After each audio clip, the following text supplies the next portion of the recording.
On the 30th of December 2006, the fifth president of Iraq and the dictator Saddam Hussein was led out onto a gallows in front of a group of witnesses.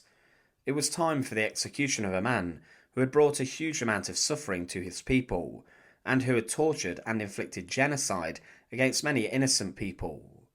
He was someone who was accused of having weapons of mass destruction and being linked to terrorist organisations, and with that accusation, the Americans sprung an invasion of Iraq. Saddam became the world's biggest villain, and he was hunted day in, day out, until his capture on the 30th of December 2003. The world saw the scenes of him being pulled out of a spider hole, a tiny, almost dungeon-like structure hidden under a rug. There was the unshaven dictator of Iraq, hiding like a cornered rat, but the ordeal was just beginning for Saddam. Over the course of the next few weeks, months and years, he was subjected to a massive public shaming, a detailed and repeated interrogation, and a trial that he refused to accept the legality of. But even on the gallows, his ordeal was not straightforward, as he kicked and struggled before he was finally sent through the trapdoor. In this video, we look at the ordeal of Saddam Hussein in the aftermath of his capture. To support our channel, please make sure to subscribe. Saddam Hussein was born into a family of peasants, but he rose to become one of the most powerful men in the Middle East. He grew up in poverty and joined the Ba'athist Party in 1957.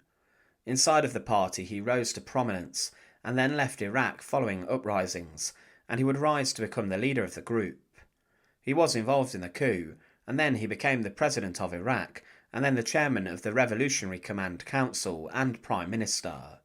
He was a dictator, and he used a number of secret police organisations to suppress and silence any resistance to his rule in Iraq.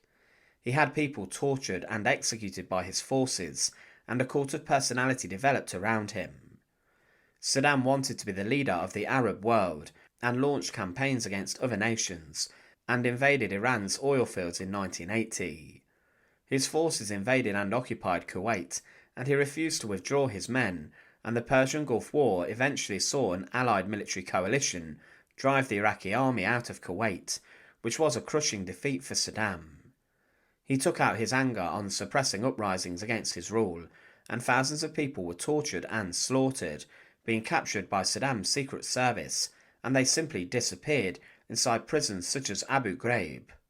Iraq was at the time banned from producing and possessing chemical, biological and nuclear weapons, and Saddam refused at times to cooperate with the United Nations arms inspectors. There were attempts by foreign forces, such as the Americans and British in 1998, to destabilise Saddam and to bring his regime crushing down, which was known for its brutality, but he managed to remain defiant, and his Iraqi people backed him in the face of the Americans. But following the September 11th attacks in 2001, the US government believed Saddam would provide terrorist groups with chemical or biological weapons, and with this, George W. Bush, the President of the United States, ordered Saddam to leave Iraq or step down, or face war. Saddam chose to remain, and the Iraq War broke out, with the US coalition forces invading the country. Resistance to the invasion crumbled within weeks, and Saddam disappeared from public view after the invasion began. He was labelled high-value target number 1, and the Americans wanted him in their captivity. It began one of the largest manhunts in history. Between July and December 2003, Task Force 121 conducted 12 unsuccessful raids to find Saddam, and around 600 operations on other targets. They interrogated over 300 people to find him, who was in hiding. They discovered someone known as the Fat Man, Mohammed Ibrahim Omar al-Muslit, a friend of Saddam who was involved in hiding him. On the 12th of December 2003, a raid on a house captured him, and he then revealed where Saddam may be. Launched relatively quickly was Operation Red Dawn, the raid of 2 locations where Saddam may have been. Wolverine 1 and Wolverine 2 were the places, near to the town of Ad-Dawar. 600 soldiers were involved in the operation, and the forces cleared the 2 objectives, and they did not find Saddam Hussein. It was a matter of coincidence what happened next. A soldier finishing up and scouring one of the sites for intelligence kicked a piece of flooring or a piece of carpet to the side. What was found was a spider hole, a small one-man foxhole or a tunnel, a hiding place. These were used by Iraqi insurgents to carry out surprise attacks, and the soldier was about to throw a grenade down it to either take out whoever was down there or to collapse it. But then Saddam came out of the darkness and appeared. The soldier struck him with the stock of his M4 carbine rifle and then disarmed Saddam, who was carrying a Glock 18C. Saddam had been struck with a big hit and he offered no resistance and surrendered without fighting. Also found was an AK-47 and $750,000 in American banknotes. It was announced to the world in a rather strange way that Saddam had been captured. Filmed after his arrest, he was shown looking very unkempt and untidy, with his long beard and scruffy clothes.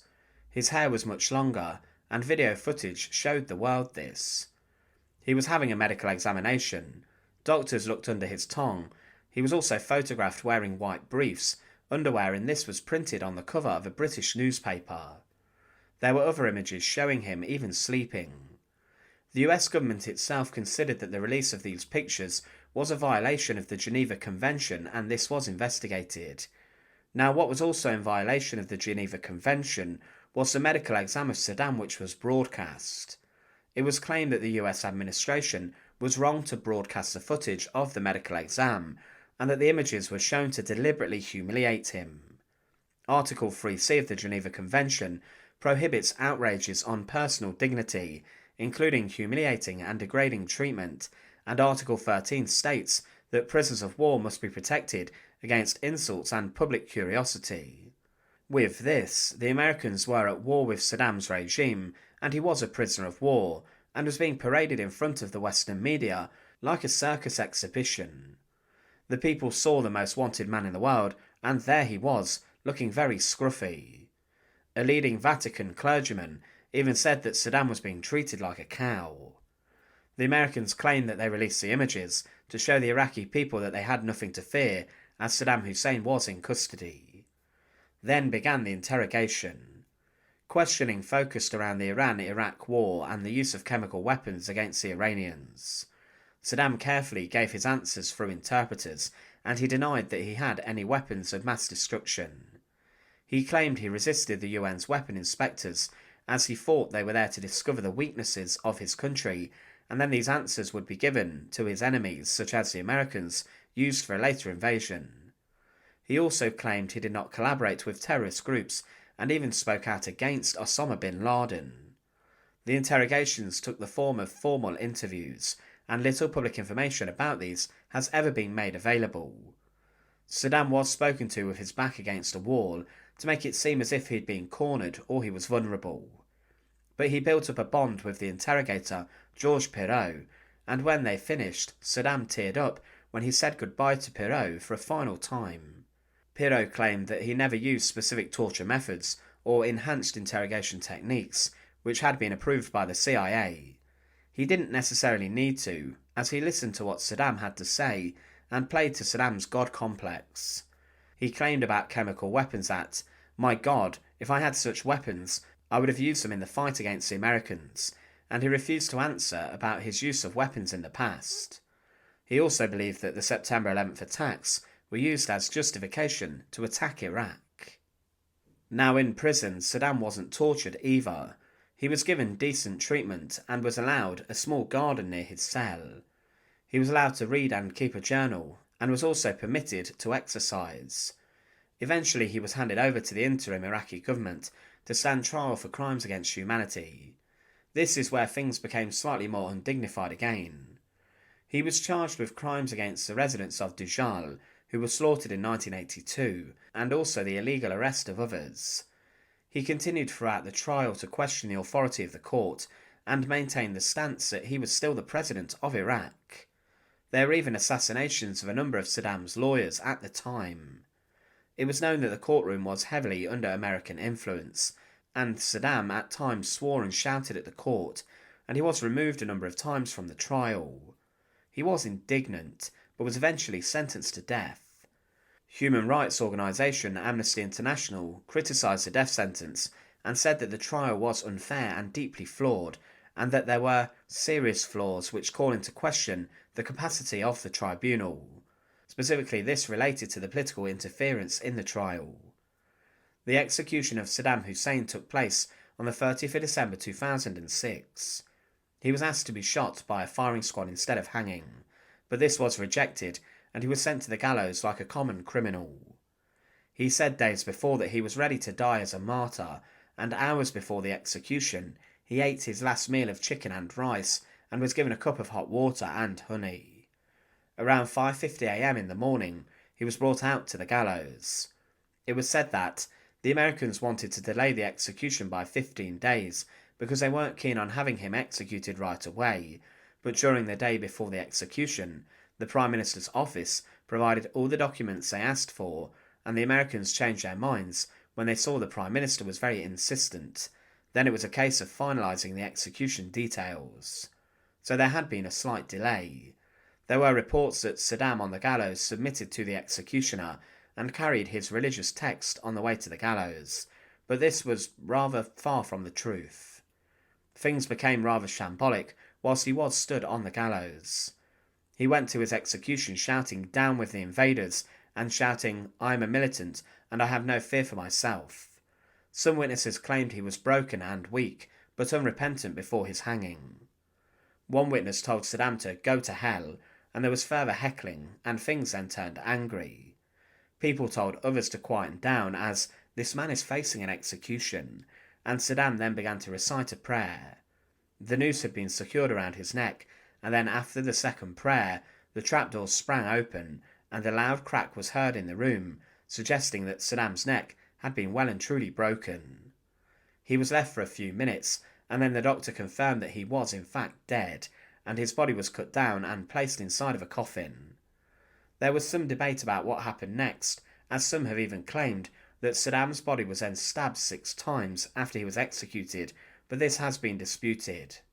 Now, one thing that attracted further controversy and shame amongst the Western media is the fact that someone had filmed the execution on their mobile phone, and this was then shown on television.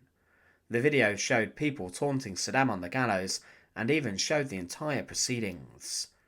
American President George Bush later admitted that he wished the execution would have been more dignified. Saddam Hussein, despite his status as a major war criminal, did have a tough ordeal following the invasion of Iraq. His capture was slightly rougher than it could have been, and he was publicly shamed in front of the world's media. Those images of him having his mouth inspected have been ingrained in the memory of many, but despite the trial also attracting criticism, he was sentenced to death in an execution which was very undignified.